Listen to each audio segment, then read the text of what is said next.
ಎಲ್ಲ ಸಂತೋಷವಾಗಿದ್ದೀರಾ? ಆಮೆನ್. ಕರ್ತನ ಸನ್ನಿಧಾನದಲ್ಲಿ ನಾವು ತಿರುಗಿ ಬಂದು ಆತನ ವಾಕ್ಯವನ್ನು ಕೇಳಿದ್ದೇವೆ. ಈಗಾಗಲೇ ದೇವ ಸೇವಕರು ನಮಗೆ ಎಚ್ಚರಿಕೆ ಮತ್ತು ಹಾಗೂ ನಮ್ಮೆಲ್ಲರನ್ನು ಅವರು ಪ್ರೋತ್ಸಾಹಪಡಿಸಿದ್ದಾರೆ. ಹಾಲೆಲೂಯಾ. ಈ ವರ್ಷ ಎಷ್ಟೋ ಜನರು ಈ ಲೋಕಯಾತ್ರೆಯನ್ನು ಮುಗಿಸಿದ್ದಾರೆ, ಆದರೆ ನಮಗೆ ಇನ್ನೊಂದು ಅವಕಾಶವನ್ನು ದೇವರು ಕೊಟ್ಟಿದ್ದಾನೆ. ಹಾಲೆಲೂಯಾ. ಈ ಅವಕಾಶ ನಾವು ಸದುಪಯೋಗಪಡಿಸಿಕೊಳ್ಳೋಣ. ಯಾಕೆಂದರೆ ಹಾಲೆಲೂಯಾ, ದೇವರು ಅವಕಾಶ ಕೊಡುವುದರ ಹಿಂದೆ ಉದ್ದೇಶ ನಾವು ಇನ್ನೂ ಆತನಿಗೆ ಸರಿಯಾಗಿ ನಡೆದುಕೊಳ್ಳಬೇಕು. ಹಾಲೆಲೂಯಾ. ನಾವು ಕೀರ್ತನೆಗಾರರು 56ನೇ ಕೀರ್ತನೆಯಲ್ಲಿ ನಾವು ಓದುತ್ತೇವೆ. ಏನಂತ ಓದುತ್ತೇವೆ? ನಾವು ತೆರೆದುಕೊಳ್ಳೋಣ. 56ನೇ ಕೀರ್ತನೆ 12ನೇ ವಚನ ಹೇಳ್ತದೆ, ದೇವರೇ, ನಾನು ಜೀವದಿಂದ ಬೆಳಕಿನಲ್ಲಿದ್ದು ನಿನಗೆ ನಡೆದುಕೊಳ್ಳಬೇಕೆಂದು ನೀನು ನನ್ನ ಪ್ರಾಣವನ್ನು ಮರಣಕ್ಕೆ ತಪ್ಪಿಸಿ ನನ್ನ ಪಾದಗಳನ್ನು ಎಡವದಂತೆ ಕಾದಿದ್ದಿ ಎಂಬುದಾಗಿ. ಹಾಲೆಲೂಯಾ. ಯಾಕೆ ಮರಣಕ್ಕೆ ತಪ್ಪಿಸಿದ್ದಾನೆ? ನಾವು ಜೀವದಿಂದಿದ್ದು ಬೆಳಕಿನಲ್ಲಿದ್ದು ಆತನಿಗೆ ಸರಿಯಾಗಿ ನಡೆದುಕೊಳ್ಳಬೇಕು. ಹಾಲೆಲೂಯಾ. ಆತನಿಗೆ ಇಷ್ಟದಂತೆ ಚಿತ್ತದಂತೆ ಜೀವಿಸುವುದಕ್ಕೋಸ್ಕರ ಒಂದು ದಿನವನ್ನು ನಮಗೆ ಆತನು ಇನ್ನೊಂದು ದಿನವನ್ನು ಅಥವಾ ಇನ್ನೊಂದು ವರ್ಷವನ್ನು ನಮಗೆ ಕೊಡ್ತಾ ಇದ್ದಾನೆ. ಹಾಲೆಲೂಯಾ. ಹಾಗಾಗಿ ನಾವು ಇದನ್ನು ಬಹಳ ಗಾಂಭೀರ್ಯದಿಂದ ಬಹಳ ಜ್ಞಾನವಂತವರಾಗಿ ನಾವು ಕಳೆಯಬೇಕೆಂಬುದಾಗಿ ದೇವರು ಬಯಸುವನಾಗಿದ್ದಾನೆ. ನಮ್ಮ ದಿನಗಳು ಕೊಂಚವೇ ಇದೆ ಎಂಬುದಾಗಿ ನೆನೆಸಿಕೊಳ್ಳುವ ಹಾಗೆ ಜ್ಞಾನದ ಹೃದಯವನ್ನು ಕೊಡು. ಇವತ್ತು ನಮ್ಮ ಎಷ್ಟು ಜನರ ಪ್ರಾರ್ಥನೆ ಆಗಿದೆ. ಇವತ್ತು ನಾವು ದಿನ ಪ್ರಾರ್ಥನೆ ಮಾಡಬೇಕು, ದೇವರೇ, ನೀನು ಕೊಟ್ಟಂಥ ದಿನ ಇದರಲ್ಲಿ ನಾನು ಜ್ಞಾನವುಳ್ಳವನಾಗಿ ಕಳೆಯಬೇಕು. ಯಾಕೆಂದರೆ ಸೈತಾನನು ನಾವು ಆತನಲ್ಲಿ ಇರಬಾರದು, ಕ್ರಿಸ್ತನಲ್ಲಿ ನಾವು ಜೀವಿಸಬಾರದು. ನಾವು ಎಡವಿ ಆತನ ಆ ಬಲೆಯಲ್ಲಿ ನಾವು ಸಿಕ್ಕಿಕೊಳ್ಳಬೇಕೆಂಬುದಾಗಿ ಸೈತಾನನು ಬಯಸುತ್ತಿರುವಾಗ, ಪ್ರಿಯ ದೇವ ಜನರೇ, ನಾವು ಜ್ಞಾನವುಳ್ಳವರಾಗಬೇಕೆಂಬುದಾಗಿ ದೇವರು ಬಯಸುತ್ತಾ ಇದ್ದಾನೆ. ಜ್ಞಾನೋಕ್ತಿ 27 ಈಗಾಗಲೇ ಪಾಸ್ಟರ್ ಓದಿದರು. ನಾಳೆ ಎಂದು ಕೊಚ್ಚಿಕೊಳ್ಳಬೇಡ, ಒಂದು ದಿನದೊಳಗೆ ಏನಾಗುತ್ತದೋ ನಿನಗೆ ತಿಳಿಯದು. ನಿನ್ನನ್ನು ನೀನೇ ಹೊಗಳಿಕೊಳ್ಳಬೇಡ, ಮತ್ತೊಬ್ಬನು ಹೊಗಳಿದರೆ ಹೊಗಳಲಿ. ಆತ್ಮಸ್ತುತಿ ಬೇಡ, ಪರನು ನಿನ್ನನ್ನು ಸ್ತುತಿಸಿದರೆ ಸ್ತುತಿಸಲಿ. ಇವತ್ತು ನಮ್ಮನ್ನು ನಾವೇ ಕೊಚ್ಚಿಕೊಳ್ಳುವಂಥದ್ದು, ನಾನು ಹಾಗೆ ಮಾಡಿದೆ, ನಾನು ಹೀಗೆ ಮಾಡಿದೆ, ಅದು ದೇವರು ಬಯಸುವಂಥದ್ದಲ್ಲ. ಒಂದು ವೇಳೆ ನಿನಗೆ ಯಾರಾದರೂ ಹೊಗಳಬೇಕಂತಿದ್ದರೆ ಮತ್ತೊಬ್ಬನು ಹೊಗಳಲಿ. ಯಾಕೆಂದರೆ ಪರರು ನಿನ್ನನ್ನು ಸ್ತುತಿಸಿದರೆ ಸ್ತುತಿಸಲಿ, ಮತ್ತೊಬ್ಬನು ಹೊಗಳಿದರೆ ಹೊಗಳಲಿ. ಆತ್ಮಸ್ತುತಿ ಬೇಡ. ನಾನು ಕಳೆದ ಭಾನುವಾರ ನಾವು ಪ್ರಸಂಗ ಮಾಡಿದೆ. ನಾವು ಏನಂತ ಜೀವನ ಮಾಡ್ತಾ ಇದ್ದೇವೆ? ಬಹಳ ಸ್ವಾರ್ಥಿಗಳಾಗಿ, ನಾನು ಮಾತ್ರ ಬದುಕಿದರೆ ಸಾಕು ಎಂಬುದಾಗಿ ನಾವು ಜೀವನ ಮಾಡುತ್ತಾ ಇದ್ದೇವೆ ಎಂಬುದಾಗಿ. ನಾನು ಮಾತ್ರ ಬದುಕಿದರೆ ಸಾಕು, ಇನ್ನೊಬ್ಬನ ಬಗ್ಗೆ ನಮಗೆ ಟೆನ್ಷನ್ ಇಲ್ಲ. ಇನ್ನೊಬ್ಬ ಅನ್ಯನು ಅವನು ಕಷ್ಟದಲ್ಲಿದ್ದಾನೆ, ಚಿಂತದಲ್ಲಿ, ಅವನು ಹೇಗೆ ಆದರೂ ಎತ್ಕೊಳ್ಳಿ, ನಮಗೆ ಟೆನ್ಷನ್ ಇಲ್ಲದ ಹಾಗೆ ನಾವು ಜೀವಿಸ್ತಾ ಇದ್ದೇವೆ. ಸೆಲ್ಫಿಶ್ ಲೈಫನ್ನು ನಾವು ಜೀವಿಸ್ತಾ ಇದ್ದೇವೆ ಎಂಬುದಾಗಿ ನಿಮ್ಮ ಸಂಗಡ ನಾನು ಮಾತನಾಡಿದೆ. ಹೌದು, ಇವತ್ತು ಪ್ರಪಂಚದಲ್ಲಿ ನಮಗೆ ಪ್ರಪಂಚ ಕಲಿಸುವಂಥದ್ದೇ ಸ್ವಾರ್ಥ ಜೀವನ. ಪ್ರಪಂಚ ಕಲಿಸುವಂಥದ್ದೇ ಸ್ವಾರ್ಥಿಯಾಗಿ ನೀನು ಬದುಕಬೇಕು, ನೀನೊಂದು ಮನೆ ಮಾಡಿಕೊಂಡು ಇಂಡಿಪೆಂಡೆಂಟ್ ಆಗಿರು, ನೀನು ನಿನ್ನ ಮಕ್ಕಳು ನೀನು ಸುಖವಾಗಿರು ಎಂಬುದಾಗಿ ನಮಗೆ ಈ ಪ್ರಪಂಚ ನಮಗೆ ಕಲಿಸಿಕೊಳ್ಳುವಂಥದ್ದಾಗಿದೆ. ಒಬ್ಬಂಟಿಗೆ ನೀನು ಇರು, ಸಪ್ರೇಟ್ ಆಗಿರು, ನೀವು ಯಾರಿಗೂ ತೊಂದರೆ ಮಾಡಬೇಡ, ಯಾರಿಗೂ ಇದು ಮಾಡಬೇಡ, ಹಾಗೆ ಮಾಡಬೇಡ. ಅಂದರೆ ಈ ಹೇಳೋದ ಹಿಂದೆ ಉದ್ದೇಶ ನಾವು ಮಾತ್ರ ಆರಾಮಾಗಿದ್ದರೆ ಸಾಕು ಎಂಬುದಾಗಿ ಯೋಚಿಸುವಂಥ ಲೋಕದಲ್ಲಿ ನಾವಿದ್ದೇವೆ. ನಾವು ಮಾಡುವಂಥ ಕೆಲಸವು ನಮ್ಮ ಸ್ವಾರ್ಥಕ್ಕೋಸ್ಕರ, ನಾವು ಹೇಳುವಂಥದ್ದು ಮಾತ್ರ, ಆದರೆ ನಡೆಯುವಂಥದ್ದು ಮಾತ್ರ ಸ್ವಾರ್ಥದ ಜೀವನವಾಗಿದೆ. ಬೈಬಲಲ್ಲಿ ನಾವು ಸಿ ಎಸ್ ಲೂಯಿಸ್ ಎಂಬ ಒಬ್ಬ ಸತ್ಯವೇದ ಪಂಡಿತರು ಹೀಗೆ ಹೇಳ್ತಾರೆ, ಸ್ವಾರ್ಥವನ್ನು ಎಂದಿಗೂ ಮೆಚ್ಚುವಂಥದ್ದಲ್ಲ ಎಂಬುದಾಗಿ. ಸ್ವಾರ್ಥವನ್ನು ಎಂದಿಗೂ ಮೆಚ್ಚುವಂಥದ್ದಲ್ಲ, ಅದು ದೇವರು ಮೆಚ್ಚುವಂಥದ್ದಲ್ಲ, ಮನುಷ್ಯರಾದ ನಾವು ಸಹ ಎಂದಿಗೂ ಮೆಚ್ಚುವಂಥದ್ದಲ್ಲ ಎಂಬುದಾಗಿ ಅವರು ಹೇಳುತ್ತಾರೆ. ಏನಾಗ್ತಾ ಇದೆ ಅಂತ ಹೇಳಿದರೆ, ಮನುಷ್ಯ ಎಲ್ಲವನ್ನು ಬಯಸ್ತಾನೆ, ಆದರೆ ಒಂದು ದಿನ ಎಲ್ಲವನ್ನು ಕಳೆದುಕೊಳ್ಳುವಂಥ ಪರಿಸ್ಥಿತಿ ಬರುತ್ತದೆ. ಈ ಸ್ವಾರ್ಥ ಜೀವನ ಏನಾಗ್ತದಂದರೆ, ಬಯಸುವಂಥದ್ದು, ಅದು ಬೇಕು, ಇದು ಬೇಕು, ಹಾಗೆ ಆಗಬೇಕು, ಹೀಗೆ ಆಗಬೇಕೆಂಬುದಾಗಿ ಬಯಸುತ್ತಾ ಇರ್ತಾನೆ. ಆದರೆ ಅವನಿಗೆ ಗೊತ್ತಾಗುವುದಿಲ್ಲ ಈ ಸ್ವಾರ್ಥದ ನಿಮಿತ್ತವಾಗಿ ನಾನು ಇನ್ನೊಂದು ಕಡೆಯಿಂದ ಕಳೆದುಕೊಳ್ಳುತ್ತಾ ಇದ್ದೇನೆ ಎಂಬುದಾಗಿ ಮನುಷ್ಯನಿಗೆ ಗೊತ್ತಿಲ್ಲ. ಹಾಲೆಲೂಯಾ. ನಾವು ಸ್ವಾರ್ಥವಾಗಿ ನಾವು ಜೀವಿಸ್ತೇವೆ, ಸ್ವಾರ್ಥ ಪ್ರಾರ್ಥನೆ. ಇವತ್ತು ನಾನು ಮತ್ತು ನನಗೋಸ್ಕರ, ನನ್ನ ಕುಟುಂಬ, ನನ್ನ ಮಕ್ಕಳಿಗೋಸ್ಕರ ಪ್ರಾರ್ಥನೆ ಮಾಡುವಂಥ ಸ್ವಾರ್ಥಿಗಳಿದ್ದಾರೆ. ಇವತ್ತು ದೇವರು ಈ ಕಡೆಯ ವರ್ಷದ ಕಡೆಯಲ್ಲಿ ದೇವರಾತ್ಮನು ಯಾಕೆ ಮಾತನಾಡುತ್ತಿದ್ದ ಗೊತ್ತಿಲ್ಲ. ನಾವು ಹೊಸ ವರ್ಷಕ್ಕೆ ಕಾಲಿಡುವಾಗ ನಮ್ಮ ಸ್ವಾರ್ಥ ಜೀವನ ಏನಾಗಬೇಕು? ಅದು ಹೋಗಬೇಕು. ಹಲ್ಲೆಲೂಯಾ. ನಾವು ಹೊಸ ವರ್ಷಕ್ಕೆ ಕಾಲಿಡುವಾಗ ನಮ್ಮಲ್ಲಿ ಸ್ವಾರ್ಥತನ ಇರಬಾರದು. ನಮ್ಮ ಸ್ವಾರ್ಥತೆ ನಮ್ಮಲ್ಲಿ ಇದ್ದರೆ, ನಾನು ಹೇಳ್ತೇನೆ ಪ್ರಿಯರೇ, ನಾವು ಹೊಂದಬೇಕಾದ ಆಶೀರ್ವಾದಕ್ಕೆಲ್ಲ ಸ್ವಾರ್ಥ ಏನಾಗಿರುತ್ತದೆ? ತಡೆಯಾಗಿರುತ್ತದೆ. ಸ್ವಾರ್ಥತೆ ನಮ್ಮ ಜೀವಿತದಲ್ಲಿ ಇರಬೇಕು. ದೇವರಿಂದ ಸಿಗಬೇಕಾದಂಥ ಎಲ್ಲ ಆಶೀರ್ವಾದಕ್ಕೆ ತಡೆಯಾಗಿರುತ್ತದೆ. ಫಿಲಿಪ್ಪ 2:3 ನಾವು ಓದುತ್ತೇವೆ, ಪಕ್ಷಪಾತದಿಂದಾಗಲಿ ಒಣ ಹೆಮ್ಮೆಯಿಂದಾಗಲಿ ಯಾವುದನ್ನು ಮಾಡದೆ ಪ್ರತಿಯೊಬ್ಬನು ದೀನ ಭಾವದಿಂದ ಮತ್ತೊಬ್ಬರನ್ನು ತನಗಿಂತಲೂ ಶ್ರೇಷ್ಠನೆಂದೆಣಿಸಲಿ. ಇವತ್ತು ನಾವು ಏನನ್ನು ಕಲಿತುಕೊಳ್ಳಬೇಕು? ನಾವು ಹೊಸ ವರ್ಷಕ್ಕೆ ಕಾಲಿಡಿದುಕೊಳ್ತಾ ಇದ್ದೇವೆ. ನಾವು ಎಲ್ಲರನ್ನು ಹೇಗೆ ಕಾಣಬೇಕು? ದೀನ ಭಾವದಿಂದ ಕಾಣಬೇಕು. ನನಗಿಂತ ಅವನು ಶ್ರೇಷ್ಠನು ಎಂಬುದಾಗಿ ಕಾಣಬೇಕು. ಹಲ್ಲೆಲೂಯಾ. ಮತ್ತು ಪ್ರತಿಯೊಬ್ಬನು ಸ್ವಹಿತವನ್ನು ಮಾತ್ರ ನೋಡದೆ ಪರರ ಹಿತವನ್ನು ನೋಡುವವನಾಗಬೇಕು. ಹಲ್ಲೆಲೂಯಾ. ಇವತ್ತು ನಾವು ಪರರ ಹಿತವನ್ನು ನೋಡುವಂಥದ್ರಲ್ಲಿ ನಾವು ಸಮಯವನ್ನು ಕಳೆಯುತ್ತಾ ಇಲ್ಲ. ಇಲ್ಲಿ ವಾಕ್ಯದಲ್ಲಿ ಓದುತ್ತೇವೆ, ಮತ್ತೊಬ್ಬನ ಹಿತವನ್ನು ನೋಡಿರಿ. ನಿನಗಿಂತ ಇನ್ನೊಬ್ಬನನ್ನು, ನಿಮಗಿಂತ ಇನ್ನೊಬ್ಬ, ನಿನ್ನ ಮುಂದೆ ಇರುವಂಥ, ನಿಮ್ಮ ಪಕ್ಕದಲ್ಲಿ ಇರುವಂಥವರು, ನಿಮಗಿಂತ ಸಣ್ಣವರಾಗಿರುವಂಥ, ನಿಮಗಿಂತ ದೊಡ್ಡವರಾಗಿರುವವರು ಯಾರೇ ಆಗಿರಲಿ, ಅವರನ್ನು ಹೇಗೆ ಕಾಣಬೇಕು? ನಾವು ಶ್ರೇಷ್ಠರೆಂದು ಕಾಣಬೇಕೆಂಬುದಾಗಿ ದೇವರು ಬಯಸುತ್ತಾ ಇದ್ದಾನೆ. ಹೊಸ ವರ್ಷದಲ್ಲಿ ಪ್ರಿಯ ದೇವಚನರೇ, ನಾವೊಂದು ತೀರ್ಮಾನ ಮಾಡೋಣ, ಒಂದು ರೆಸೊಲ್ಯೂಷನ್ ಅನ್ನು ನಾವು ಮಾಡಿಕೊಳ್ಳೋಣ. ದೇವರೇ, ಬರುವ ವರ್ಷದಲ್ಲಿ ನಾನು ಸ್ವಾರ್ಥ ಜೀವನವನ್ನು ಬಿಟ್ಟು ನಾನು ಜೀವಿಸುತ್ತೇನೆ. ಹಲ್ಲೆಲೂಯಾ. ಸ್ವಾರ್ಥ ನಮಗೆ ಒಳ್ಳೆಯದಲ್ಲ. ಸ್ವಾರ್ಥ ನಮ್ಮನ್ನು ಆಶೀರ್ವಾದಕ್ಕೆ ನಡೆಸುವುದಿಲ್ಲ. ದೇವರಿಂದ ಸಿಗಬೇಕಾದಂಥ ಎಲ್ಲ ಆಶೀರ್ವಾದಗಳಿಗೆ ಸ್ವಾರ್ಥವು ಅಡ್ಡಿಯಾಗಿದೆ ಪ್ರಿಯರೇ. ಪ್ರಸಂಗಿ 7:29 ಓದ್ತೇವೆ. ನೋಡು, ದೇವರು ಮನುಷ್ಯರನ್ನು ಸತ್ಯವಂತನಾಗಿ ಸೃಷ್ಟಿಸಿದನು, ಅವರಾದರೂ ಬಹು ಕುಯುಕ್ತಿಯನ್ನು ಕಲ್ಪಿಸಿಕೊಂಡು ಇದನ್ನು ಮಾತ್ರ ಕಂಡೆನು ಎಂಬುದಾಗಿ. ಅಂದರೆ ದೇವರು ಸತ್ಯವಾಗಿರುವಂಥ ಮನುಷ್ಯರನ್ನು, ಅಥವಾ ಸತ್ಯವಾಗಿ ದೇವರು ಸೃಷ್ಟಿ ಮಾಡಿದನು. ಆದರೆ ಮನುಷ್ಯರೇನು ಮಾಡಿದಾರಂತೆ? ಬಹು ಕುಯುಕ್ತಿಯನ್ನು ಕಲ್ಪಿಸಿಕೊಂಡಿದ್ದಾರೆ. ಬಹು ಕುಯುಕ್ತಿಯನ್ನು ಕಲ್ಪಿಸಿಕೊಂಡು ಜೀವನವನ್ನು ಮಾಡುತ್ತಾ ಇದ್ದಾರೆ. ಹಲ್ಲೆಲೂಯಾ. ಇಂಗ್ಲಿಷಲ್ಲಿ ಮೆನಿ ಸ್ಕೀಮ್ಸ್ ಎಂಬುದಾಗಿ ಬರೆಯಲ್ಪಟ್ಟಿದೆ. ಜನರು ಬಹಳ ಸ್ಕೀಮ್ಸ್ಗಳನ್ನು, ಒಂದೊಂದೇ ಯೋಚನೆಗಳನ್ನು, ಒಂದೊಂದೇ ಪ್ಲಾನ್ಸ್ಗಳನ್ನು, ಒಂದೊಂದೇ, ಅದು ಕೆಟ್ಟದಾಗಿರ್ಬೋದು, ಒಳ್ಳೆಯದಾಗಿರ್ಬೋದು, ಆದರೆ ಮನುಷ್ಯನು ತನಗೆ ಇಷ್ಟ ಬಂದ ಹಾಗೆ ದೇವರ ಚಿತ್ತಕ್ಕೆ ಮೀರಿ ಒಂದೊಂದೇ ಸ್ಕೀಮ್ಸ್ಗಳನ್ನು ಮಾಡ್ತಿದ್ದಾನೆ ಎಂಬುದಾಗಿ ಅಲ್ಲಿ ಜ್ಞಾನಿಯಾದ ಸೊಲೊಮೋನನು ಬರೆಯೋದು ನೋಡ್ತೇವೆ ಪ್ರಿಯರೇ. ಹಲ್ಲೆಲೂಯಾ. ದೇವರು ಮನುಷ್ಯರನ್ನು ಸತ್ಯವಂತನಾಗಿ ಸೃಷ್ಟಿ ಮಾಡಿದನು. ಇವತ್ತು ನಾವುಗಳು ಹಲ್ಲೆಲೂಯಾ ಕ್ರಿಸ್ತನಲ್ಲಿ ಇರುವಾಗ ನಾವು ಯೇಸುವಿನ ಮಕ್ಕಳಾಗಿ ತಿರುಗಿ ಆ ಪೊಸಿಷನನ್ನು ತೆಗೆದುಕೊಳ್ಳಬೇಕು. ಹಲ್ಲೆಲೂಯಾ. ಆ ಪೊಸಿಷನ್ ತಿರುಗಿ ತೆಗೆದುಕೊಳ್ಳಬೇಕು. ಏನು ಪೊಸಿಷನ್ ಅದು? ದೇವರು ಅವಾಗ ಸೃಷ್ಟಿ ಮಾಡಿದನು ಏನಂತ? ಸತ್ಯವಂತನಾಗಿ.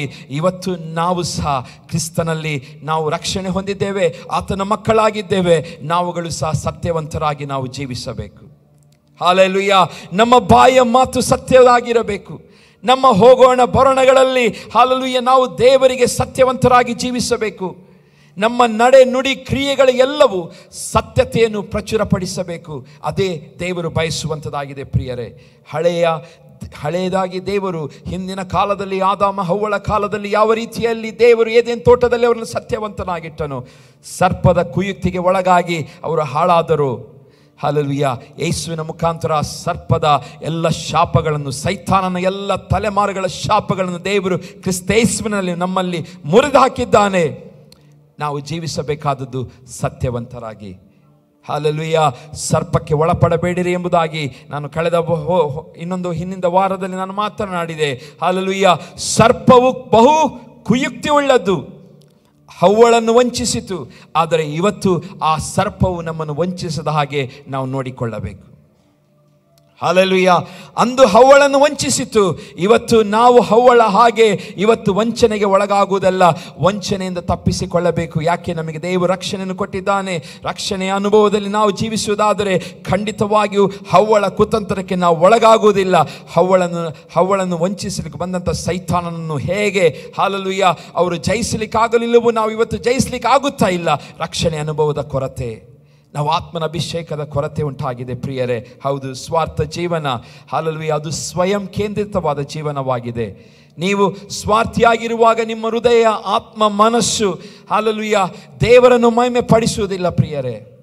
ದೇವರನ್ನು ಮಹಿಮೆ ಪಡಿಸುವುದಿಲ್ಲ. ನೀವು ದೇವ ಮಹಿಮೆ ಪಡಿಸಬೇಕಾದರೆ ನಿಮ್ಮಲ್ಲಿ ಹಲ್ಲೆಲೂಯಾ ಸ್ವಕೇಂದ್ರಿತ ಅಜ್ಞಾನ ಸ್ವಭಾವವು ಹೋಗಲಿ.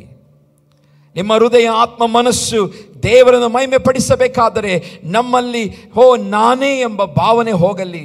ನಾನು ಮಾತ್ರ ಬದುಕಿದರೆ ಸಾಕು ಎಂಬ ಭಾವನೆ ಹೋಗಲಿ. ಯಾಕೆಂದರೆ ಯೇಸು ಸ್ವಾಮಿ ನಮಗೆ ಮಾದರಿಯಾಗಿ ಆತನು ಭೂಮಿಗೆ ಬಂದನು. ಆತನು ತನ್ನ ಜೀವಿತದ ಪ್ರತಿಯೊಂದು ಕ್ಷಣದಲ್ಲಿ ನಾನು ಸ್ವಾರ್ಥಿ ಅಲ್ಲ, ದೇವರ ಕೆಲಸವನ್ನು ಮಾಡೋದಕ್ಕೋಸ್ಕರ ನಾನು ಬಂದಿದ್ದೇನೆ, ಈ ಲೋಕದಲ್ಲಿ ಭೂಮಿಯ ಮೇಲೆ ದೇವರ ರಾಜ್ಯವನ್ನು ಸ್ಥಾಪಿಸೋದಕ್ಕೋಸ್ಕರ ಬಂದಿದ್ದೇನೆ ಎಂಬ ಜ್ಞಾನದೊಂದಿಗೆ ಆತನು ಸೇವೆಯನ್ನು ಮಾಡಿದನು.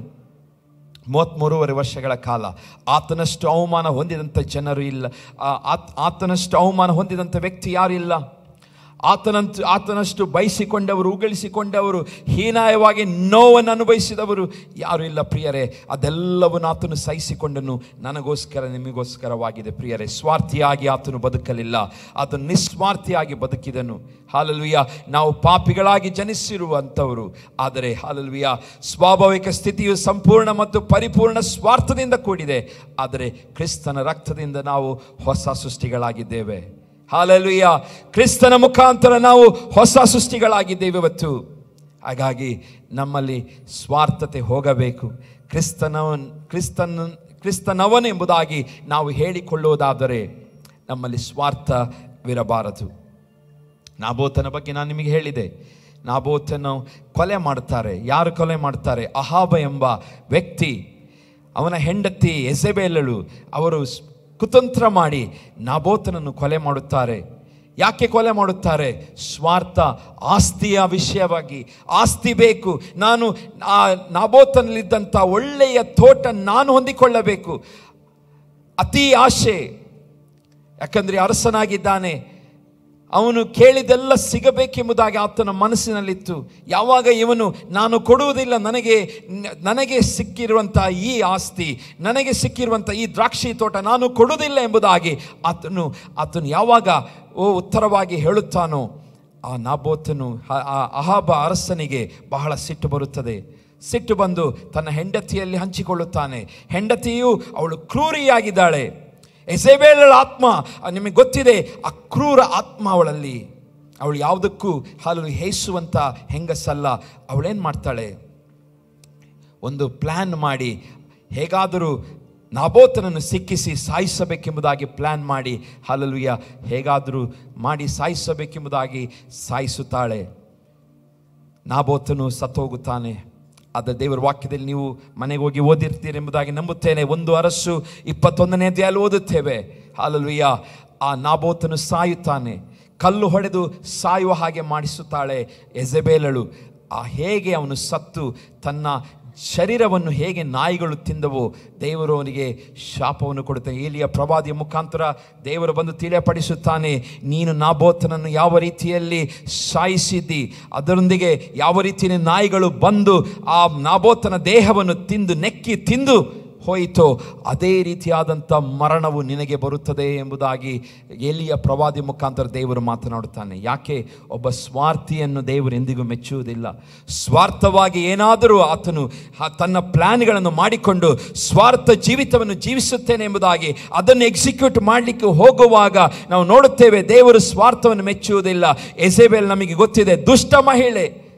ಅವಳು ಬೇರೆ ಬೇರೆ ರೀತಿಯಲ್ಲಿ ಕೊಲೆಗಳನ್ನು ಮಾಡಿದ್ದವರು. ಆದರೆ ಸ್ವಾರ್ಥವಶ್ಯಕ್ಕೆ ಬರುವಾಗ ದೇವರು ಅವಳು ಮಾಡಿದಂಥ ತಪ್ಪಿನ ರೀತಿಯಲ್ಲೇ ಯಾವ ರೀತಿಯಲ್ಲಿ ಇತರನಿಗೆ ನೋವು ಪಡಿಸಲು ಅದೇ ನೋವು ಅವಳಿಗೆ ಆಗುವ ಹಾಗೆ ದೇವರು ಮಾಡುತ್ತಾನೆ ಎಂಬುದಾಗಿ ಅಲ್ಲಿ ಬರೆಯಲ್ಪಟ್ಟಿದೆ.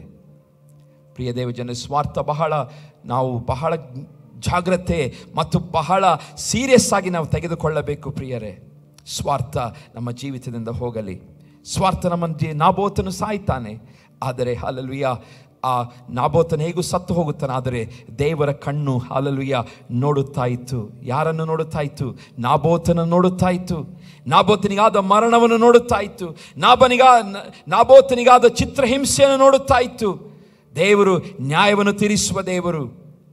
ಒಂದು ವೇಳೆ ನಾವು ಸ್ವಾರ್ಥಿಯಾಗಿ ಏನಾದರೂ ಗಳಿಸಿಕೊಳ್ಳಬೇಕು, ಏನಾದರೂ ಮಾಡಬೇಕು, ಯಾರಿಗಾದರೂ ತೊಂದರೆ ಕೊಡಬೇಕು ಎಂಬುದಾಗಿ ನಾವು ಯೋಚನೆ ಮಾಡುತ್ತಾ ಇರೋದಾದರೆ ಪ್ರಿಯ ದೇವ ಜನರೇ, ಇವತ್ತು ಅಂಥ ಪ್ಲ್ಯಾನ್ಸ್ಗಳನ್ನೆಲ್ಲ ಬಿಟ್ಟು ಬಿಡೋಣ.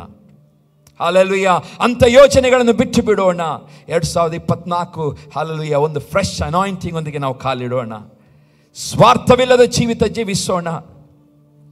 ತಪ್ಪಿಯೋದ ಮಗನ ಅಣ್ಣನ ಬಗ್ಗೆ ನಾನು ಮಾತನಾಡಿದೆ. ಹಲ್ಲೆಲೂಯಾ. ಅಣ್ಣನು ಹಲ್ಲೆಲೂಯಾ ತಮ್ಮನು ಮನೆಗೆ ಬಂದಾಗ ಆತನಿಗೆ ಸಂತೋಷವಾಗಲಿಲ್ಲ.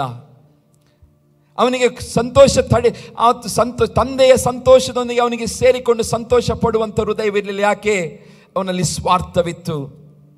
ಅಣ್ಣ ತಮ್ಮ ಹೋಗಿ ಆಗಿದೆ, ಅವನಿನ್ನು ಬರುವುದೇ ಬೇಡ, ಈಗಿರುವಂಥ ಆಸ್ತಿಯೆಲ್ಲ ನನ್ನದಾಗುತ್ತದೆ, ನಾನು ತಂದೆ ಮನೆಯಲ್ಲಿ ನಾನು ಒಬ್ಬನೇ ಮಗನಾಗಿ ಸುಖವಾಗಿ ಸಂತೋಷವಾಗಿರುತ್ತೇನೆ ಎಂಬುದಾಗಿ ಯೋಚನೆ ಮಾಡಿಕೊಂಡಿದ್ದಂಥ ಈ ಅಣ್ಣ ಒಂದೇ ಸಾರಿ ತಮ್ಮನು ಬಂದದ್ದನ್ನು ನೋಡಿಬಿಟ್ಟು ಮನೆಗೆ ಹಿಂತಿರುಗಿ ಬಂದದ್ದನ್ನು, ದಾರಿ ತಪ್ಪಿ ಹೋದ ಮಗನು ಹಿಂತಿರುಗಿ ಬಂದದ್ದನ್ನು ನೋಡಿದ ತಕ್ಷಣ ತಂದೆಗೆ ಸಂತೋಷವಾಗುತ್ತದೆ, ಆದರೆ ಸ್ವಂತ ಅಣ್ಣನಿಗೆ ಏನಾಗುವುದಿಲ್ಲ, ಸಂತೋಷವಾಗುವುದಿಲ್ಲ.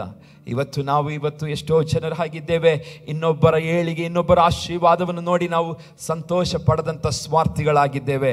ಪ್ರಿಯ ದೇವ ಜನರೇ, ಇಲ್ಲಿ ಯಾರಿಗೂ ನಾವು ಅನ್ಯಾಯ ಮಾಡುವವರಲ್ಲ.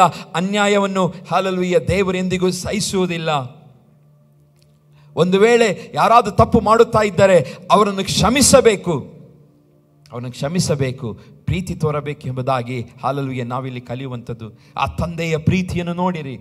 ಆ ತಂದೆ, ಮಗನು, ಕಿರಿಯ ಮಗನು ಆತನು ಸತ್ತು ಹೋಗಿದ್ದಾನೆ ಎಂಬುದಾಗಿ ಯೋಚನೆ ಮಾಡುತ್ತಿದ್ದನು ತಂದೆ. ಆದರೆ ಒಂದು ದಿವಸ ಆ ಮಗನು ಬರುವುದನ್ನು ನೋಡಿದ ತಕ್ಷಣ, ಇನ್ನು ದೂರದಲ್ಲಿರುವಾಗಲೇ ಆ ತಂದೆ ತನ್ನ ಕಿರಿಯ ಮಗನಿಗೋಸ್ಕರ ಓಡಿ ಹೋಗಿ ಅವನನ್ನು ಅಪ್ಪಿಕೊಂಡು ಮನೆಗೆ ಸ್ವೀಕಾರ ಮಾಡುತ್ತಾನೆ. ಇವತ್ತು ಪ್ರಿಯರೇ, ನಾವು ಕಲಿತುಕೊಳ್ಳುವಂಥದ್ದು ಈ ವರ್ಷದಲ್ಲಿ ನಮ್ಮಲ್ಲಿ ಹಲ್ಲೆಲೂಯಾ ಅಂಥ ಪ್ರೀತಿ ಹುಟ್ಟಲಿ. ಸಹೋದರರ ಪ್ರೀತಿ, ಸಹೋದರಿಯರ ಮಧ್ಯದಲ್ಲಿ ಪ್ರೀತಿ, ನಮ್ಮ ಸಭೆ ಎಂಬ ಕುಟುಂಬದಲ್ಲಿ ಒಂದು ವಿಶೇಷವಾದ ಅನ್ಯೋನ್ಯತೆ ಎಂಬ ಪ್ರೀತಿ ಅದು ಹುಟ್ಟಲಿ. ಯಾಕೆಂದರೆ ದೇವರು ಗೌರವಿಸುವಂಥ ವಿಷಯಗಳನ್ನು ನಾವು ಪಾಲಿಸುವಾಗ ನಾವು ಸಹ ಗೌರವವನ್ನು ಹೊಂದಿಕೊಳ್ಳುತ್ತೇವೆ. ದೇವರು ಸನ್ಮಾನಿಸುತ್ತಾನೆ. ದೇವರು ನಮ್ಮನ್ನು ಹಲ್ಲೆಲೂಯಾ ವಿಶೇಷವಾದ ಬ್ಲೆಸ್ಸಿಂಗಲ್ಲಿ ಇಡುತ್ತಾನೆ. ಸೇವಕರುಗಳನ್ನು ಗೌರವಿಸಿ, ದೇವ ಜನರನ್ನು ಗೌರವಿಸಿ, ಅವರು ಬಡವರಾಗಿರ್ಬೋದು, ಶ್ರೀಮಂತರಾಗಿರ್ಬೋದು, ವಿದ್ಯಾವಂತರಾಗಿರ್ಬೋದು, ಅವಿದ್ಯಾವಂತರಾಗಿರ್ಬೋದು, ಯಾರೇ ಆಗಿರಲಿ, ದೇವರು ನಮಗೆ ಕಲಿಸುವಂಥದ್ದು ನಾವು ಎಲ್ಲರನ್ನು ಪ್ರೀತಿಸಬೇಕು, ಎಲ್ಲರನ್ನು ನಾವು ಒಟ್ಟಾಗಿ ನಾವು ನೋಡಿಕೊಳ್ಳಬೇಕೆಂಬುದಾಗಿ ದೇವರು ಬಯಸುತ್ತಾ ಇದ್ದಾನೆ. ಇವತ್ತು ನಾವು ಏನು ಮಾಡ್ತಾ ಇದ್ದೇವೆ? ನಮ್ಮದೇ ಒಂದು ಗ್ರೂಪ್ಗಳಾಗಿದೆ.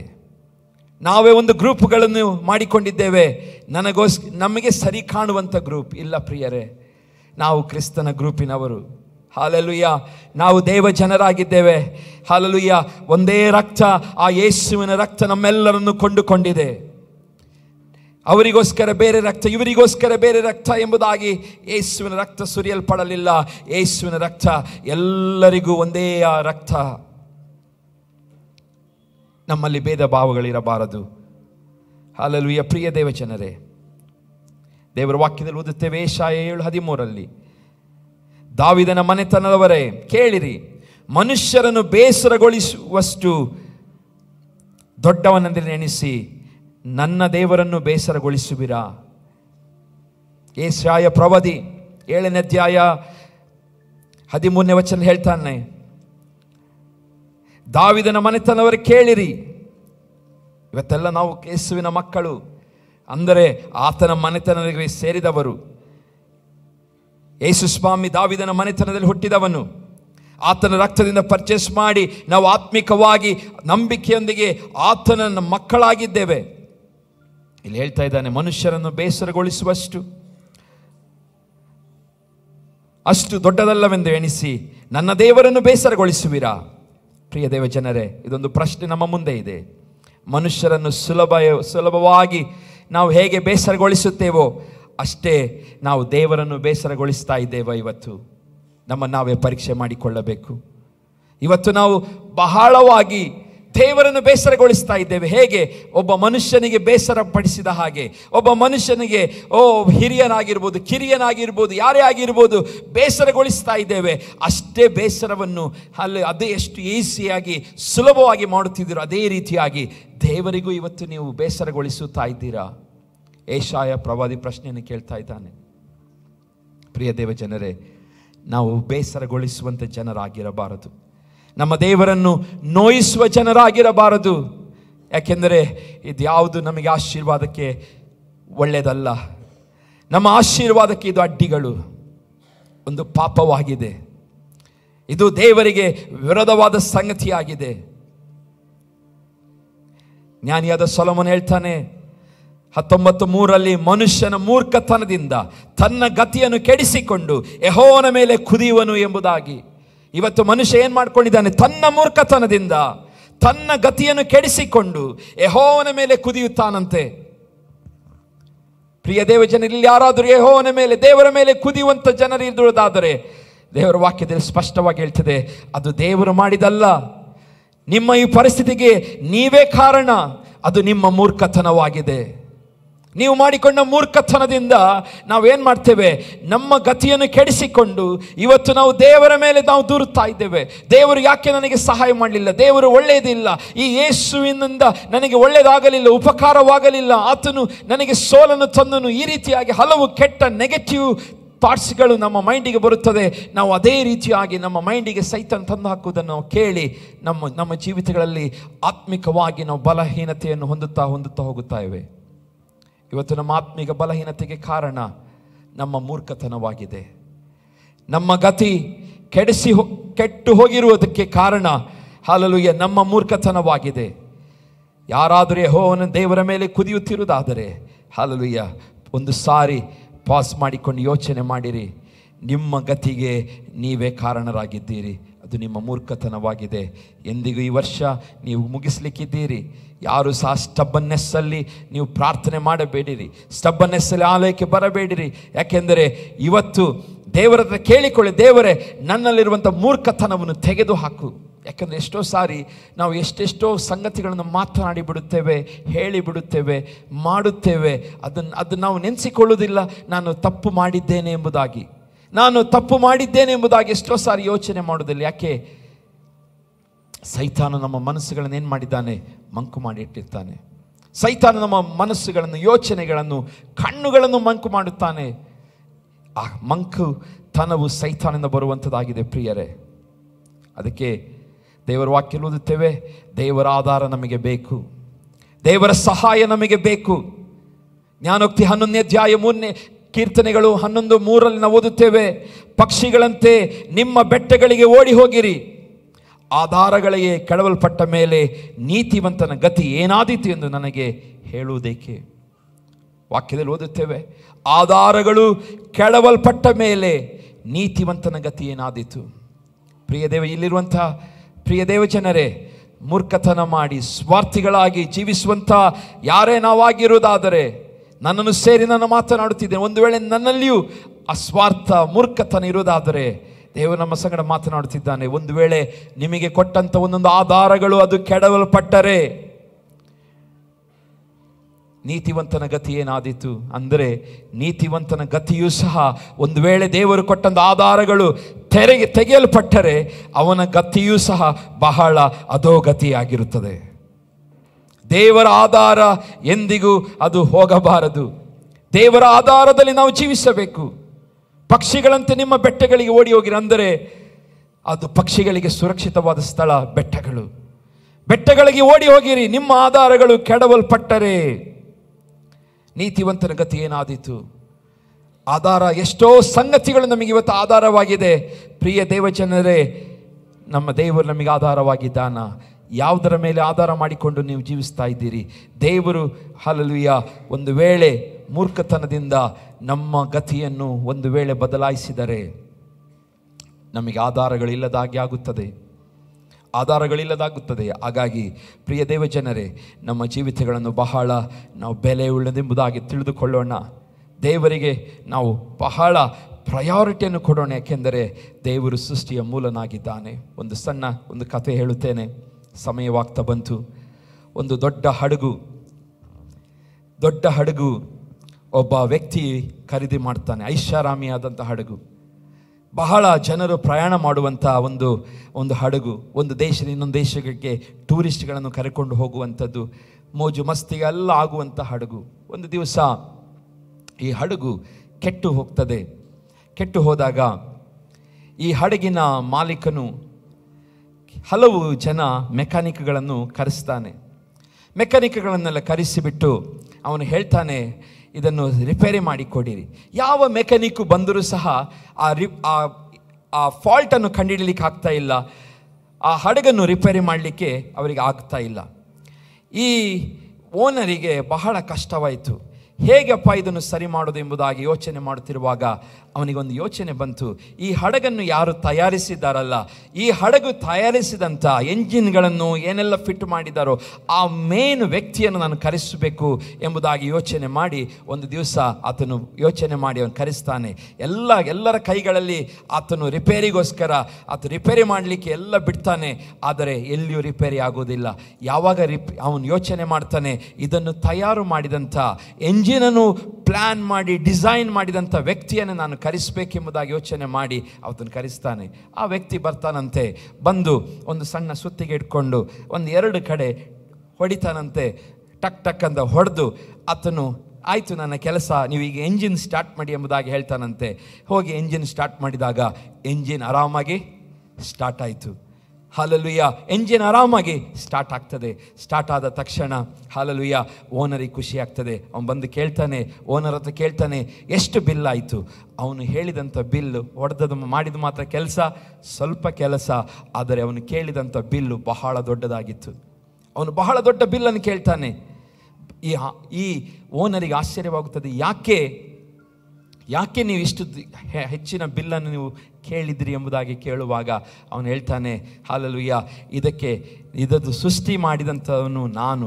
ಇದರ ಫಾಲ್ಟ್ ನೀವು ಇದಕ್ಕಿಂತ ನನಗೆ ಕೊಡೋದಕ್ಕಿಂತ ಹೆಚ್ಚಿನ ಹಣವನ್ನು ಕೊಟ್ಟು ಬೇರೆಯವರಿಗೆ ಕೊಟ್ಟು ನೀವು ರಿಪೇರಿ ಮಾಡಿಸಲಿಕ್ಕೆ ಪ್ರಯತ್ನ ಪಟ್ಟಿದ್ರೂ ಸಹ ಅದು ಆಗುತ್ತಿರಲಿಲ್ಲ. ಅದು ನಾನೇ ಬಂದು ಸರಿ ಮಾಡಬೇಕಿತ್ತು ಎಂಬುದಾಗಿ. ಹಾಲೆಲೂಯ. ನನಗೆ ಮಾತ್ರ ಅದು ಗೊತ್ತು. ಪ್ರಿಯ ದೇವ ಜನರೇ, ಇವತ್ತು ಒಂದು ಹಡಗು, ನಮ್ಮ ಈ ದೇಹ ಒಂದು ಹಡಗಾಗಿದೆ. ಇದು ಸೃಷ್ಟಿ ಮಾಡಿದವನ ಮಾತ್ರ ಕೈಯಲ್ಲಿ ರಿಪೇರಿ ಆಗುವಂಥದ್ದು. ಹಾಲೆಲೂಯ. ಮನುಷ್ಯನು ರಿಪೇರಿ ಮಾಡಲಿಕ್ಕೆ ಆಗೋದಿಲ್ಲ. ಮನುಷ್ಯನ ಮಾತುಗಳು ರಿಪೇರಿ ಮಾಡಲಿಕ್ಕೆ ಆಗೋದಿಲ್ಲ. ಈ ಹಡಗಿಗೆ ದೇವರು ತಾನೇ ಹಾಲೆಲೂಯ ಸೃಷ್ಟಿ ಮಾಡಿದುದರಿಂದ ಇದರ ಪ್ರತಿಯೊಂದು ಫಾಲ್ಟ್ ಆತನಿಗೆ ಮಾತ್ರ ಗೊತ್ತು. ಹಾಲೆಲೂಯ. ನೀವು ಆಸ್ಪತ್ರೆಗಳಿಗೆ ಹೋಗಿ ಹಣ ಖರ್ಚು ಮಾಡಬಹುದು. ನೀವು ಎಲ್ಲೆಲ್ಲೋ ಹೋಗಿ ಯಾವ್ಯಾವ ಜ್ಯೋತಿಷಿ ಹತ್ರ ಕೇಳಬಹುದು, ಅಥವಾ ಯಾವ್ಯಾವ ದೊಡ್ಡ ದೊಡ್ಡ ಸೇವಕರುಗಳ ಹತ್ರ ಹೋಗಬಹುದು. ಎಲ್ಲಿ ಹೋದರೂ ಇದು ರಿಪೇರಿ ಆಗುವುದಿಲ್ಲ. ಇದನ್ನು ಮಾಡಿದ ಆತನು ಮಾತ್ರ ರಿಪೇರಿ ಮಾಡಲಿಕ್ಕೆ ಸಾಧ್ಯ. ಹಾಲೆಲೂಯ. ಪ್ರಿಯ ದೇವಜನರೇ, ಇವತ್ತು ರಿಪೇರಿ ಯಾರ ಕೈಲಾಗಬೇಕಾಗಿದೆ? ಅದು ದೇವರು ಮಾತ್ರ ನಮ್ಮನ್ನು ರಿಪೇರಿ ಮಾಡುವಂಥವನು. ಇವತ್ತು ಆ ರಿಪೇರಿ ಮಾಡುವವನ ಕೈಯಲ್ಲಿ ಕೊಡೋಣ. ನಮ್ಮ ಸ್ವಾರ್ಥ ಜೀವಿತವಿದ್ದರೆ ದೇವರ ಹತ್ರ ಹೇಳೋಣ, ದೇವರು ರಿಪೇರಿ ಮಾಡು. ನಮ್ಮಲ್ಲಿ ಅಹಂಕಾರವಿದ್ದರೆ ದೇವರಲ್ಲಿ ಕೇಳಿಕೊಳ್ಳೋಣ, ದೇವರೇ ನನ್ನಲ್ಲಿರುವಂಥ ಅಹಂಕಾರವನ್ನು ತೆಗೆದು ಹಾಕು. ದೇವರಲ್ಲಿ ಪ್ರೀತಿ ಇಲ್ಲದ ಸ್ವಭಾವ ಇದ್ದರೆ ದೇವರೇ ನನ್ನನ್ನು ರಿಪೇರಿ ಮಾಡು ಸ್ವಾಮಿ. ಆತನು ಬಂದು 1-2 ತಟ್ಟಿದರೆ ಸಾಕು, ನಾವು ರಿಪೇರಿ ಆಗುತ್ತೇವೆ. ಹಾಲೆಲೂಯ. ಆತನು ಬಂದು 1-2 ತಟ್ಟಿದರೆ ಸಾಕು, ನಾವು ಸರಿ ಆಗುತ್ತೇವೆ. ಇವತ್ತು ಆ ದೇವರ ಕೈಯಲ್ಲಿ ನಾವು ಒಪ್ಪಿಸಿಕೊಡೋಣ. ಪ್ರಿಯರೇ, ದೇವರು ನಿಜವಾಗಿ ನಮ್ಮನ್ನು ಪ್ರೀತಿಸುವಾತನಾಗಿದ್ದಾನೆ. ಹಾಲೆಲೂಯ. ದೇವರು ನಿಜವಾಗಿ ನಮ್ಮನ್ನು ಪ್ರೀತಿಸುವಾತನಾಗಿದ್ದಾನೆ. ಲುದ್ಯಳ ಹೃದಯವನ್ನು ದೇವರೇನು ಮಾಡ್ತಾನೆ? ತೆರೆಯುತ್ತಾನೆ. ಯಾವಾಗ ಅವಳು ತೆರೆಯಲ್ಪಡ್ತಾಳೆ? 1,00,000 ಕೊಟ್ಟು ಪೌಲನು ಹೇಳಿದ ಮಾತನ್ನು ಕೇಳಿದ ನಿಮಿತ್ತವಾಗಿ ಅವಳ ಹೃದಯವು ತೆರೆಯಲ್ಪಟ್ಟಿತು. ಲುದ್ಯಳು ಒಂದು ಸಾಮಾನ್ಯ ಸ್ತ್ರೀ ಆಗಿದ್ದಳು, ಬಿಸ್ನೆಸ್ ವುಮೆನ್ ಆಗಿದ್ದಳು. ಅವಳು ಅವಾಗ ಬಹಳ ಒಂದು ಒಳ್ಳೆಯ ಉತ್ತಮವಾದ ಕೆಲಸವನ್ನು ಹೊಂದಿಕೊಂಡವಳು. ಅವಳು ಬಿಸ್ನೆಸ್ ಮಾಡುತ್ತಾ ಇದ್ದಳು. ಆದರೆ ಪೌಲನು ಹೇಳುವಂಥ ಮಾತನ್ನು ಲಕ್ಷ್ಯವಿಟ್ಟು ಕೇಳ್ತಾ ಇದ್ದಳು. ಅಪೊಸ್ತಲರ ಕೃತ್ಯಗಳು 16ನೇ ವಚನ ಬರೆಯಲ್ಪಟ್ಟಿದೆ. ಪೌಲನು ಹೇಳಿದ ಮಾತುಗಳಿಗೆ ಲಕ್ಷ್ಯ ಕೊಡುವುದಕ್ಕೆ ಕರ್ತನು ಆಕೆಯ ಹೃದಯವನ್ನು ತೆರೆದನು. ಪ್ರಿಯ ದೇವಜನ, ಇಲ್ಲಿ ನಿಮ್ಮ ಹೃದಯಗಳು ತೆರೆಯಲ್ಪಡುತ್ತಾ ಇಲ್ಲದೆ ಕಾರಣ ಏನು ಗೊತ್ತಾ? ಅದು ದೇವರಲ್ಲ, ನೀವುಗಳಾಗಿದ್ದೀರಿ. ಯಾಕೆ? ಲಕ್ಷ್ಯ ಕೊಡದ ನಿಮಿತ್ತವಾಗಿ. ಹಾಲೆಲೂಯ. ಲಕ್ಷ್ಯವನ್ನು ಕೊಟ್ಟು ಕೇಳದ ನಿಮಿತ್ತವಾಗಿ ನಿಮ್ಮ ಹೃದಯಗಳು ಇನ್ನೂ ತೆರೆಯಲ್ಪಡಲಿಲ್ಲ. ಇವತ್ತು ದೇವರಲ್ಲಿ ಕೇಳಿಕೊಳ್ಳೋಣ, ದೇವರು ನಮ್ಮ ರಿಪೇರಿ ಮಾಡಲಿ ಎಂಬುದಾಗಿ. ನಾನು ಯಾವಾಗಲೂ ಹೇಳುವಂಥದ್ದು, ಒಬ್ಬರು ಸೇಂಟ್ ಫ್ರಾನ್ಸಿಸ್ ಆಫ್ ಆಸಿಸ್ ಅವರಿಗೆ ದೇವರಾತ್ಮನೊಂದು ಸಾರಿ ನಾನು ಸಭೆಯಲ್ಲಿ ಹೇಳಿದ್ದೇನೆ. ಇನ್ನೊಂದು ಸಾರಿ ನನಗೆ ನೆನಪು ಬಂತು, ಅದಕ್ಕೋಸ್ಕರ ಹೇಳ್ತಾ ಇದ್ದೇನೆ. ಒಂದು ಕಡೆ ಪ್ರಾರ್ಥನೆ ಮಾಡುತ್ತಿರುವಾಗ ದೇವರ ಆತ್ಮನವರ ಸಂಗಡ ಮಾತನಾಡುತ್ತಾನೆ. ಏನಂತ? ರಿಪೇರ್ ಮೈ ಚರ್ಚ್ ಎಂಬುದಾಗಿ ಅಂತ ಒಂದು ಶಬ್ದ ಅವರು ಕೇಳ್ತಾರೆ.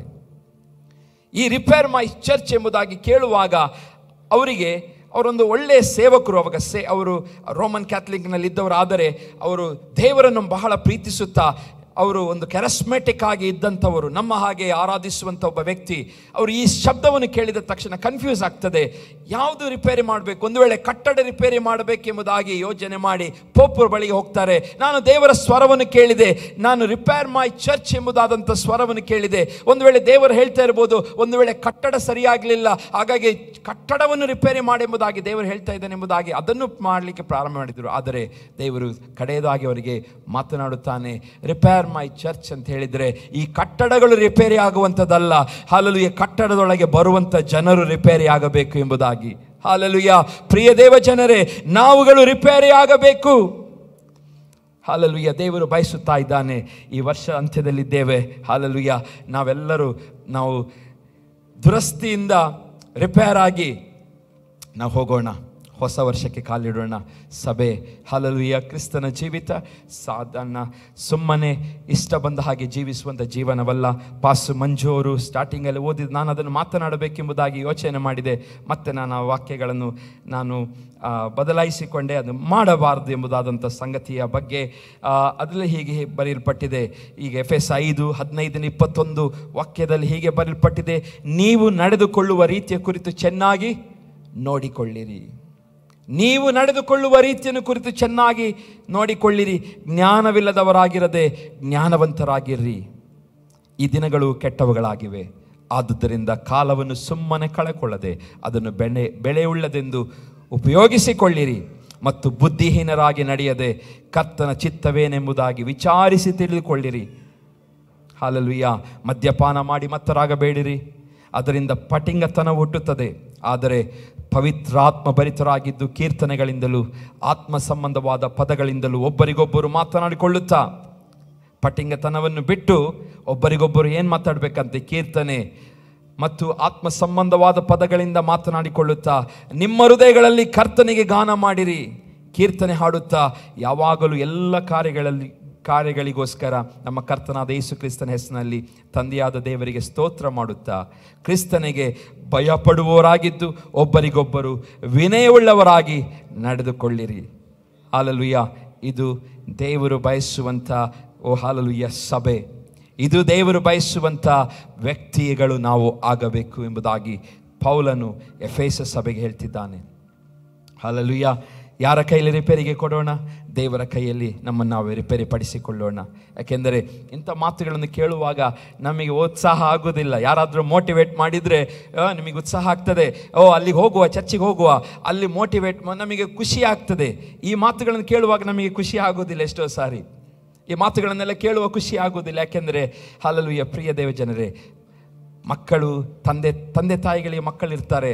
ಮಕ್ಕಳಿಗೆ ಎಷ್ಟು ಸಾರಿ ಮಾಡಬೇಡ ಹೇಳಿದ್ರು ಮತ್ತೆ ಅವರು ಮಾಡ್ತಾರೆ. ಅದಕ್ಕೋಸ್ಕರ ತಂದೆ ತಾಯಿಗಳು ಯಾವಾಗಲೂ ಮಕ್ಕಳಿಗೆ ಹೇಳ್ತಾ ಇರ್ತಾರೆ, ಮಗನೇ ಅದು ಮಾಡಬೇಡ, ಅದನ್ನು ಮಾಡಬೇಡ, ಇದನ್ನು ಮಾಡಬೇಡ, ಇದನ್ನು ಮುಟ್ಟಬೇಡ, ಇದನ್ನು ಅಲ್ಲಿ ಹೋಗಬೇಡ, ಅದು ಮಾಡಬೇಡ.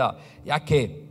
ಒಂದೇ ಒಂದು ರೀಸನ್, ಆ ಮಗನು ಹೇಳಿ ಹೇಳಿ ಹೇಳಿ ಹೇಳಿ ಲಾಸ್ಟಿಗೆ ಆತನೇನು ಮಾಡ್ತಾನೆ, ತಾನೇ ಸರಿಪಡಿಸ್ಕೊ ಮೈಂಡ್ ಒಳಗೆ ಹೋಗಬೇಕು. ಎಷ್ಟೋ ಸಾರಿ ಅದು ಮೈಂಡ್ ಒಳಗೆ ಹೋಗ್ಲಿಕ್ಕೆ ಕಷ್ಟ ಆಗ್ತದೆ.